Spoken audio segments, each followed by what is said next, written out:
Hi everyone, I'm Graciana Ramsden. I'm MSCA Director from MCLA, and I am here today with Tiffany Chenault and Amy Smith from Salem State University. Would you like to introduce yourselves and tell us who you are, what you do? Sure. Hi, I'm Tiffany Gale Chenault, chapter president at Salem State University, sociology professor, and proud MSCA member. Thanks, Tiffany. I'm Amy Smith, and I am the chapter director for Salem State, and I'm a media and communication professor and also proud member of this great union. Fantastic. So we're here to discuss and update our members about your situation at Salem and especially your furlough proposal by the administration. So in terms of timeline, you can choose to do back to front or front to back. But my question to you is, when was the Salem faculty first notified of furloughs? And does the Salem administration's proposal of furloughs make sense financially? If not, why? I'll take the latter and maybe Amy can do the former.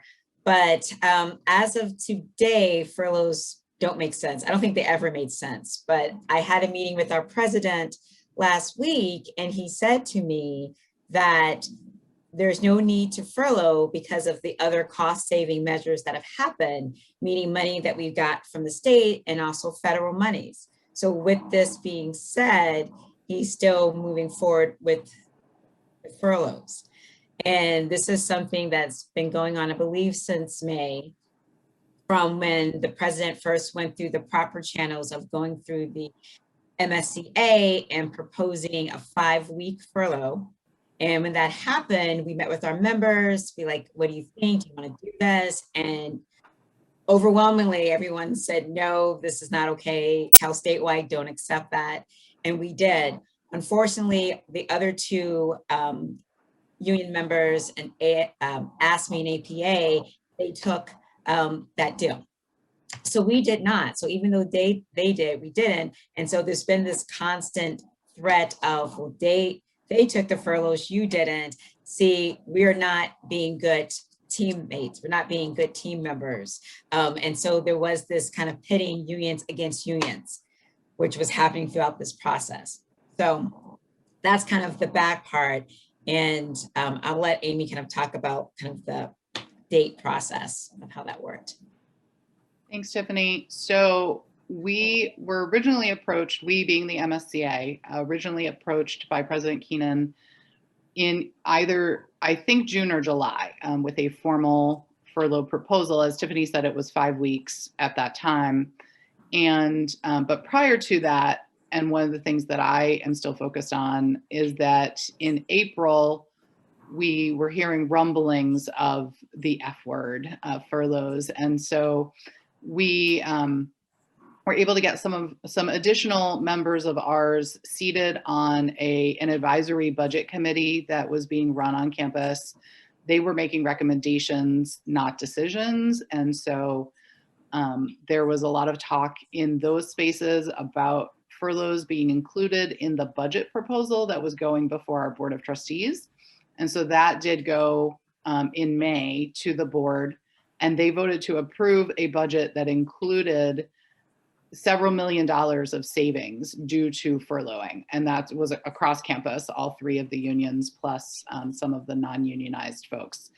And so during that time, as we were leading up to that, our folks sitting on the budget committee, as well as just in conversations that we were having with management, we kept saying, we don't know what the state budget appropriations are going to be. We don't know if there will be any federal COVID relief coming our way. Please wait. And the other big thing that we didn't know at that time was what our fall enrollment would be. We had gone through, as campuses all across the country did, we'd gone through the transition in March from regular life to COVID life and being online. And so there was this concern that we were going to lose quite a lot of students in the fall semester. And so we said, let's wait and see what is coming our way. And we were told that waiting was not an option. We had to get this budget approved by the Board of Trustees, and that involved furloughs. And so that was sort of our timeline. The MSCA state voted against bargaining for furloughs. And then in the fall semester, shortly after our business school received their accreditation that they had been working on for a long time, we all received notice that we were going to be forced to furlough, which resulted in a DLR labor relations charge by the MTA on our behalf, and we're still in process with that. That's an ill-timed delivery of news right there. Yeah. Exactly. Congratulations on your accreditation. Boom. And now you're furloughed. And Yeah, right? wait, what? What just happened? Yeah. Okay. So some of your counteractions have been quite dramatic. I remember We seeing try. the picture of President Keenan being projected on the side of one of your buildings. What Yes. other counteractions have you performed against furloughs? I mean, we've done a lot from kind of the small to the large because every bit helps. And one thing that we've been really strong at and good at is writing op-ed pieces. And in terms of, we're all busy, but kind of in terms of time and commitment, we've been able to get a lot of them out. And so many of our faculty and librarians have written op-ed pieces to the Salem News. So that's been helpful. We did early in the summer, had a couple of protests outside of our buildings with some signs of just like, hey, letting the community know that furloughs not only hurt faculty, but they really hurt the students and they hurt the community. And we wanted to make people aware of it because people didn't know. So we're getting the word out. So we did that. And then one of the things that's been helpful is pushing for state monies. Members, not only our members, but members in the MSCA wrote letters and made phone calls to their state legislators as to we need more funding for public higher education in general. So we've been doing many things along those lines. Because ultimately, the impulse behind this action is to balance the budget, right? Because ultimately, higher education in Massachusetts and throughout the country is not funded properly.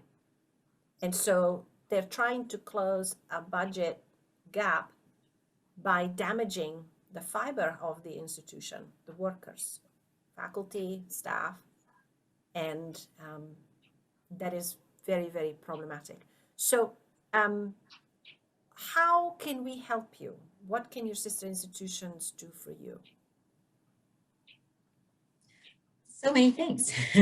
No, Please list them. Well, okay, here we go.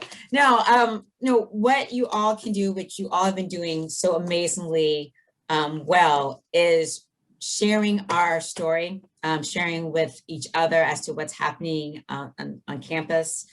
A lot of the actions that we've been doing, I know we've had a couple of board meetings, board of trustees meetings. We're like, hey, please come, be in the space, let them see our numbers. We need to let them know that we are not alone, that we've got a backing up of hundreds, unless thousands of people behind us.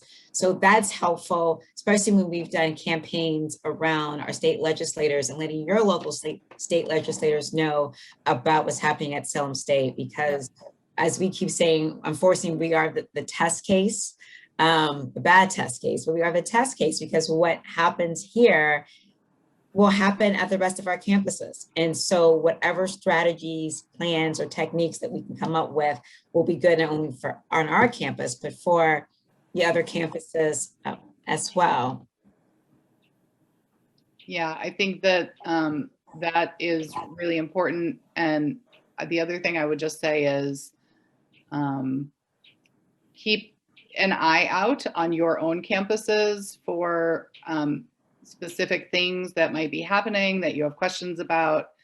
We're always happy to sort of circle back now that sort of all of the blinds have come up at Salem State. We know that there were things that were in place as far back as 5 years ago when we did our last strategic vision, where they were working on part of this plan. And so if we can help other folks if you all have a concern and say like, do you think we should be worried about this? They're saying we shouldn't be worried about this. You know, we can say, oh yeah, we should have been worried about that 5 years ago, and that type of thing. And so we just really want to thank everyone who has stood with us. Those folks who've, you know, reached out to your own people, who've come to our Board of Trustees meetings, all of that. Even if you just sent us up a good thought into the universe, we are so grateful. And if you know someone at Salem State in the MSCA, you know, shoot them a little email and just say, I know your life is hard right now, and I'm with you, because sometimes that's all that we need to get through the day. And I've made this analogy before, and I'll just say it again. I mean, the beauty of the MSCA and all of you here in the space is that we are a gang. You know, so I kind of have like a gang mentality that if you mess with one of us, you mess with all of us. And you don't know what we will do, but we will do something. Like, be assured something will happen. And so just having that thought, knowing that there's power within our numbers, I mean, that gives us strength, that gives us more like mobilization to keep going. And so we appreciate that, because we're in such a reactionary time that it changes. So we may have a plan A, oh, this happened, oh crap, we need to rethink of another plan, and we need help and resources to enact that plan. And so that's the beauty of this. Unfortunately, I can't say, just do this one thing, that's what we need. We need all the things. We need all the things. And Yes, so I hear you. One very interesting thing is that the furloughs at Salem would affect a large majority of diverse populations, both in terms of faculty and students. Can you elaborate a little bit about that? yeah, I mean, being a state university, we have a fair representation, a very diverse representation of students. And unfortunately, on our campus, we don't have the faculty that represent our students. And many faculty have left because of microaggressions, being pushed out. And we have junior faculty that's where our majority of our minority faculty are. And so having furloughs, or I don't want to say that R word, will have a huge impact on our students, on our faculty members. And in addition to that, I find it just so ironic that Commissioner Santiago talks about having a racial equity agenda and how that's so important for our Commonwealth, is racial equity, but we don't see that on our campus. And furloughs will harm that and hurt that. And so it's like you say one thing, but your actions say something completely different. So I don't know if I missed anything in terms of. No, I don't think you missed anything at all, Tiffany. I think that this is a national problem that we're seeing happening, the sort of decimation of liberal arts, and we don't tie the diversity and equity agendas to that, but we know that that's a real thing. We heard from Angela Davis a few weeks ago at Salem State. She did a virtual talk with us, and she talked a lot about that. I know there was an article yesterday that Judith Butler put out, or I came across it yesterday. I know it came out recently. And we're sort of discussing this very thing. I mean, it's not the elite private institutions that are reducing their options. It's the schools that deal with folks who can't manage those private institutions for whatever reason, family income, too far away. I mean, a lot of our students have good, valid reasons that they are still at home or close to home. And so, you know, removing those options from them is really an equity issue. And so on the one hand, we're excited and anxious to receive HSI designation, Hispanic Serving Institution designation at Salem State. And on the other hand, we're not really investing where we need to be investing in order to do that properly and do it well. Well, Tiffany and Amy, thank you so much for joining us today. Thank you for telling us about the situation that you're going through at Salem. We hope to see you again in a more favorable context, And This year or next year or when? I just need We never go away. Tiffany and I are like a road show that never leaves. I want to say that I wish the best for all of us, that there Yes. are no furloughs, that there is more state funding money. And if either happens, then we'll fight, because when we fight, we win. Thank you. Thank Only you. way. Thank you. Thank you so much.